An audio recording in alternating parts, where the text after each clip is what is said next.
Welcome dear learners, this is Srishti Tamrakar from Department of Commerce and Management. Today we are going to tackle one of the most critical yet often misunderstood aspect of business strategy, that is pricing decision. Why do we say it is misunderstood? Because price is often viewed merely as a number on a tag. However, for a marketing manager, it is a complex instrument that bridges the value you create and the revenue you capture.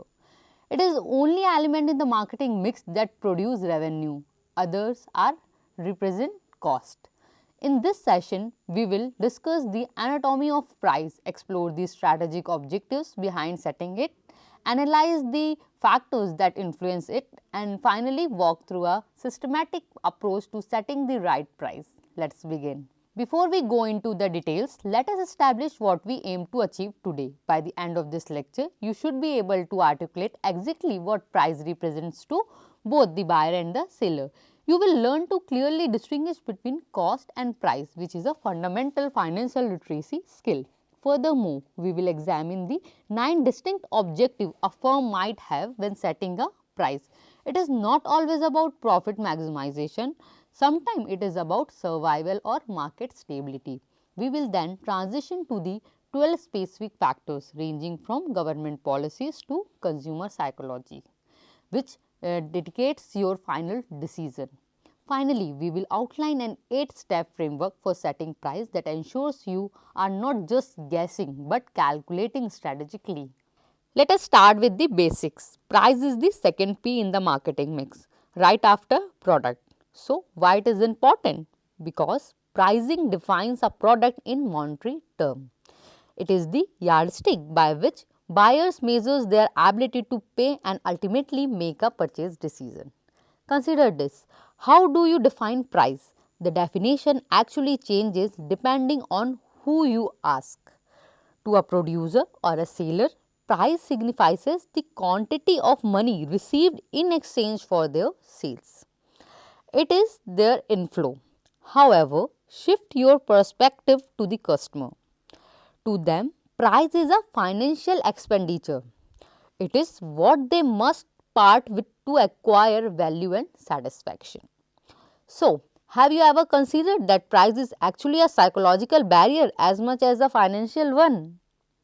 The customer is constantly weighting the pain of paying against the pleasure of the value received. Therefore, our job as marketer is to ensure the value perception always outweighs the monetary cost. Now, let us address a common confusion. In casual conversation, the term cost and price are often used interchangeably, but in business context, treating them as a synonym is a dangerous error. Cost is actually an internal metric. It is segmented into various subtypes: production cost, overhead, sales cost, transportation and promotional expenses. When you sum up these, you arrive at the total cost of the product. This is what the product takes from the firm. Next, price on the other hand is external. It is the cost of the product plus a desired profit margin. Mathematically, we can express this simply: price equals the rupee equivalent of the value of the product, or more dynamically, price equals what the consumer is willing to pay. Think about it. If price is just cost plus profit, does the customer care about your cost? Generally, no. They care about the value. However, you must understand your cost structure is to ensure that the price you set covers those expenses and leaves room for growth. Moving on to strategy. Why do we set specific price?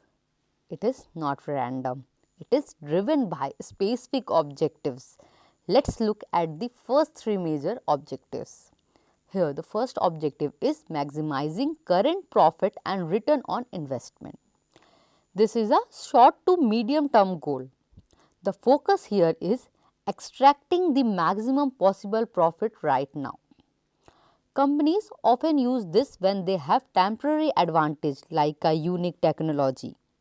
Think of pharmaceutical companies releasing a new drug. They set high price to recover R&D cost before generics enter the market. Second, we have price stability. In market with few dominant player, what we call oligopoly market, the goal is often to avoid price wars. If one major player cut prices, everyone loses. The oil and gas industry is a classical example here. Retail fuel prices often move in sync to maintain stability, allowing companies to plan for the long term without any fluctuation in the market. Third, firm may price to exploit their competitive position. This treats price as a weapon.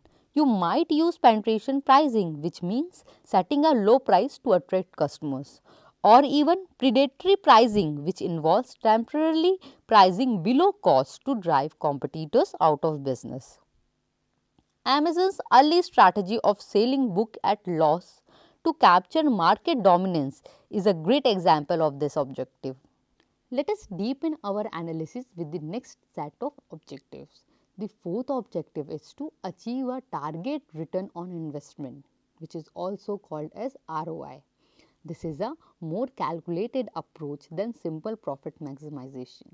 Here, a firm determines the total capital invested and set a price that will yield a specific percentage return, say 15%. Automakers like Toyota often use this for new models, calculating the price based on projected sales volume to ensure the investment in tooling and design pays off over the vehicle life. Fifth, we have capturing market share leadership. Have you ever wondered why Spotify or Netflix offered so low subscription fee initially? Their goal was not immediate profit, it was to acquire tens of millions of users quickly. By dominating the market share, they achieve economies of scale and lock out new entrants. Sixth is survival. This is a distress objective when facing intense competition, overcapacity or economic recession, profit takes a backseat. The sole aim is cash flow. A local restaurant during a downturn might uh, lower their price just to cover variable cost and keep the lights on. The goal here is not to make money, it is to still be in business when the economy recover. Our final step of objectives look at the broader ecosystem of the firm. Seventh is balancing price over the product line. Companies rarely sell just one product, they sell a portfolio. Let's take an example of Apple iPhone. Apple prices its iPhone lineup in steps: the older model, the standard model, and the pro model. This means good, better, best structure. Captures different market segment without affecting the sales of the flagship product. Eighth is the long run welfare of the firm. This is a holistic view. It prioritizes reputation and stakeholder relationship over quick cash. A company like Patagonia maintains premium price to support fair labor and environment sustainability. This builds immense brand loyalty, ensuring the firm's viability for decades. Finally, we must consider the margin of profit for middlemen. If you rely on distributors or retailers, your price must allow them to make profit too. If P&G prices Tide detergent too high to Walmart, Walmart cannot add its markup and they will not sell that product. If the channels is not profitable, the product does not reach the shelf. Let's summarize this section. Pricing objectives range from aggressive market domination and survival tactics to calculated ROI targets and long-term ethical considerations. The objectives you choose dictates the number you put on the tag. Having understood the why, which means objectives, we must now look at the what, the factors that constraints and shape our pricing decision. We can broadly categorize these into internal and external factors. Let's look at the internal one first. First we discussed is the objectives of the business. You cannot set a price without knowing if you want market share or immediate profit. Second is cost of product. This sets the flow. Generally, price cannot be fixed below the cost of production, administration and selling expenses unless you are using a specific short-term strategies like predatory pricing. Third, consider the product stage in its life cycle where your product is in. In the introduction phase, you might use low price to penetrate the market. In the growth phase, you might raise price as demand increases. In the declining stage, price usually drop to clear inventory. We also have product differentiation. Does your product have unique feature, better quality or superior packaging? If yes, customer will pay a premium for your product. And finally, distribution channel policy. If your supply chain is long with many middlemen, the final price will naturally be higher to accommodate everyone's cut. Now let's look outward at the market factors. Your market position matters. Are you a market leader with high goodwill? If so, you can command a higher price. If you are a new entrant, however, typically has to price lower to induce trial. Then there is the competitor's price. You do not operate in a vacuum. If an electric company raises rates, consumer might shift to gas. You must monitor not just direct competitors but also substitutes. Crucially, we must understand price elasticity. This is a measure of how sensitive demand is to price change. If demand is inelastic, meaning people need the product regardless of price, like medicine, you can set a higher price. If demand is elastic, a small price drop could lead to a huge jump in sales volume. Consider also the buying pattern of consumers. How often is the product bought? Items with the high purchase frequency like toothpaste usually have lower profit margins but high volume. Durable goods like refrigerators have low purchase frequency, so they require higher margins to sustain the business. The final set of factors relates to the broader environment. Let's start with economic environment. Economic environment is a powerful tie. In a recession, you may need to reduce price to maintain turnover. On the other hand, in boom period, you might increase prices to cover rising production cost. Next, government policies which act as regulator. If your price essential goods too high, the government may intervene, perhaps by opening fair price shops or nationalizing the industry. Lastly, do not underestimate social and ethical considerations. Is your price fair? Pricing too high can be seen as exploitation. Also consider labor relations. Interestingly, some firms keep price lower to avoid aggressive wage demands from labor unions. And finally, consumer reaction.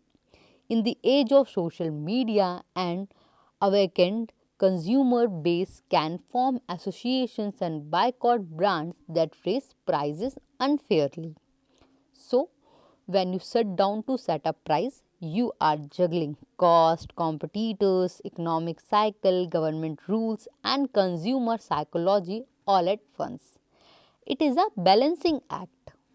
Given all these complexity, how do we actually set the number? We need a logical, systematic approach.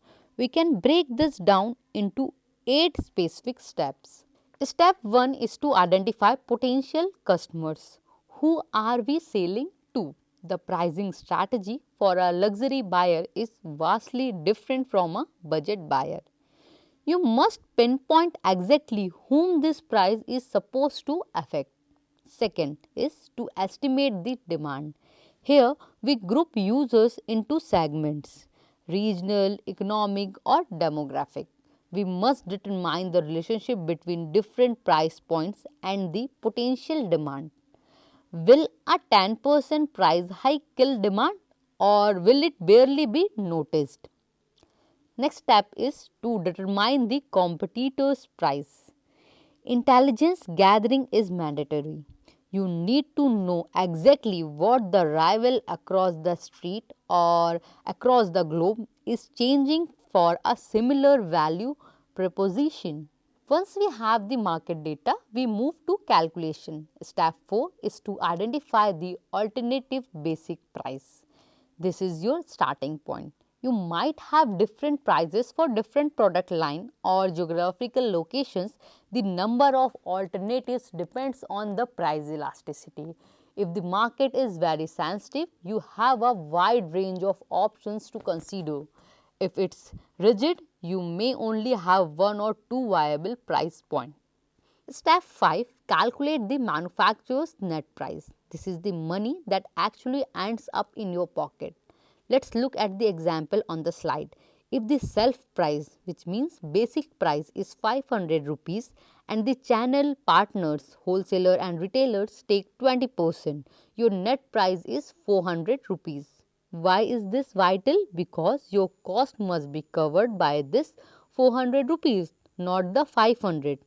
Many businesses fail because they calculate profit based on self price, forgetting the middleman's cut. Next, step 6 is to estimate cost. We revisit our fixed, variable and semi-variable cost. Remember, this must be less than the net price we just calculated in step 5. Step 6 is to calculate expected profit. We do this by multiplying the cost per unit by the expected volume and subtracting it from total revenue. This is often where we perform a break-even analysis. How many units must be sold at this price just to recover a cost? Any sale beyond that point is profit. And finally, step 8 is to repeat the analysis. The market is rarely homogeneous. You may need to run this entire process again for different market segments. The pricing strategy for your corporate clients might differ entirely from your direct to consumer strategy. To conclude, pricing is not a static activity, it is a dynamic decision making process. It requires you to look inward at your costs and objectives and outwards at your competitors and customers. We have learned that price is the exchange of value. We have seen that companies may price for survival today to dominate tomorrow. We have analyzed how factors like government policy and product life cycles act as guardians. And finally, we have walked through the 8-step path to arrive at a logical, profitable price. As you step into the business world, remember a product is only worth what someone is willing to pay for it. But a business is only sustainable if that price covers the cost of creating that value. Thank you for your attention to this critical aspect of marketing management. Today, we discussed pricing decision and understood how pricing plays a crucial role in a firm's marketing strategy and overall profitability. I hope this session helped you gain clarity on the factors influencing pricing decisions and their practical relevance. In our next class, we will move ahead and discuss methods of price determination, where we will learn how prices are actually fixed using different approaches.